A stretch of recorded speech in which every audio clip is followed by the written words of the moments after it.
2021 మే 14 నా పుట్టినరోజు నాడు జగన్మోహన్ రెడ్డి ఆజ్ఞ మేరకు పివి సునీల్ కుమార్, విజయ్ పాల్, అప్పుడున్న ఇంకొక అధికారి సీతారామాంజనేయులు వీరందరూ కుట్ర చేసి అప్పటికప్పుడు నా మీద రాజద్రోహం కేసు పెట్టి నన్ను ఎత్తుకెళ్ళి కస్టడీలో టార్చర్ చేయటం, సుప్రీంకోర్టు ఇన్వాల్వ్మెంట్తో నేను మిలిటరీ హాస్పిటల్కి వెళ్ళటం అదంతా అందరికీ తెలిసిందే.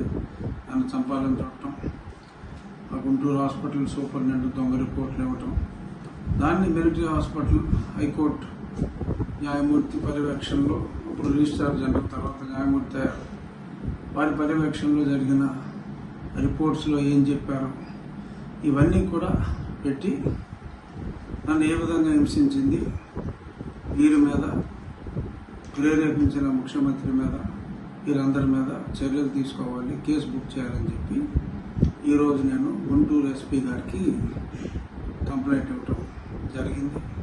తప్పకుండా దాని మీద యాక్షన్ ఉంటుంది, అది కేసు రిజిస్టర్ చేయాలి. గతంలో నేను సుప్రీంకోర్టుకు వెళ్ళటం, తర్వాత వారు హైకోర్టుకు వెళ్ళమంటాం అన్నీ జరిగినాయి. ఎందుకంటే ఇక్కడ కేసు రిజిస్టర్ చేయాలన్నా పట్టించుకునే వాళ్ళు లేడు. అందుకని కేసు రిజిస్ట్రేషన్ చేయడానికి నేను కోర్టులను ఆశ్రయించవలసి వచ్చింది.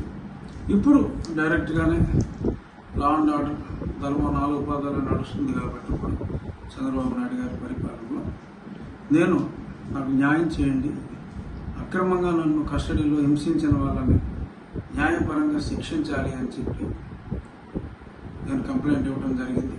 రాబోయే వారం 10 రోజుల్లో ఏం జరుగుతుందో చూద్దాం.